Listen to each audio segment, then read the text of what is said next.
What? I want to really put Connecticut on the map here. Let's dive into the various initiatives that Connecticut has put in place to help women succeed in the manufacturing industry. For example, the Connecticut chapter of Women in Manufacturing, the Million Women Mentors Database, the Elevate Her Advisory Council, the Manufacturing Shakeup podcast. And today, we are joined by my wonderful co-host and camerawoman extraordinaire, Emma, herself a woman in manufacturing. And before we get back to those, we should note that Connecticut has a rich history of manufacturing excellence. Like, for example, Jean Tucker. She was the first female engineer hired by Sikorsky in 1943, and she turned 100 in April. Sikorsky is a Connecticut manufacturer that has been around since 1923, and as an engineer, Tucker made design changes and improvements to aircraft parts, which played a vital role in the World War II effort. And today, Connecticut continues to offer incredible opportunities for women. According to CBIA's 2022 Connecticut Manufacturing Report, there are currently 11,000 open jobs in the manufacturing industry, all waiting to be filled by talented individuals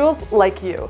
Our state is not just about creating jobs. It's about creating meaningful careers that empower women to break barriers. Connecticut manufacturers like the Lee Company are improving childcare options and offering generous benefits to create meaningful careers for women, empowering them to break the aforementioned barriers in the industry. With women making up only 29% of the manufacturing workforce, initiatives such as female role models and providing in-house training programs demonstrate that there is a place for women in Connecticut's manufacturing sector. And by investing over $100 million in the Workforce Initiative, Connecticut is not just creating jobs, but ensuring women have opportunities to thrive and lead in the manufacturing industry. In Connecticut, it's about ensuring that women know there's a place for them in manufacturing. For example, the initiatives we brought up earlier, Women in Manufacturing Connecticut chapter. This group supports women in manufacturing through programs, events, and networking. Key events like Converge Conference and Annual Legislative Update offer professional development and legislative insights. Million Women Mentors Database. Launched by Southern Connecticut State University in collaboration with the Million Women Mentors Connecticut chapter, this mentorship platform connects women in manufacturing with experienced mentors for career growth and development. The Elevate Her Advisory Council. This council promotes diverse voices in manufacturing, focusing on initiative for women's professional advancement. It's part of the Office of Manufacturing's commitment to an inclusive workforce. The Manufacturing Shakeup podcast. Hosted by the Boulder Company, this podcast shares inspirational stories and lessons for women in manufacturing, serving as a professional development tool to encourage more women to enter and succeed in the field. Why is this important?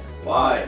Because a diverse workforce brings a variety of perspectives, driving creativity and success. The manufacturing sector is booming, and women have a pivotal role to play in this growth. By encouraging women to pursue careers in this field, we're not only supporting individual aspirations, but also strengthening our state's economy. Lieutenant Governor Susan Bysowitz makes the point. At almost every manufacturing visit I've had or panel I've moderated, several women would say to me, "I wish I had known I could do this earlier." Companies are taking initiatives to make manufacturing more accessible to different lifestyles, with Penn Globe making a new shift for working parents to tend to their kids. Companies are allowing women to have schedules that align them with family matters.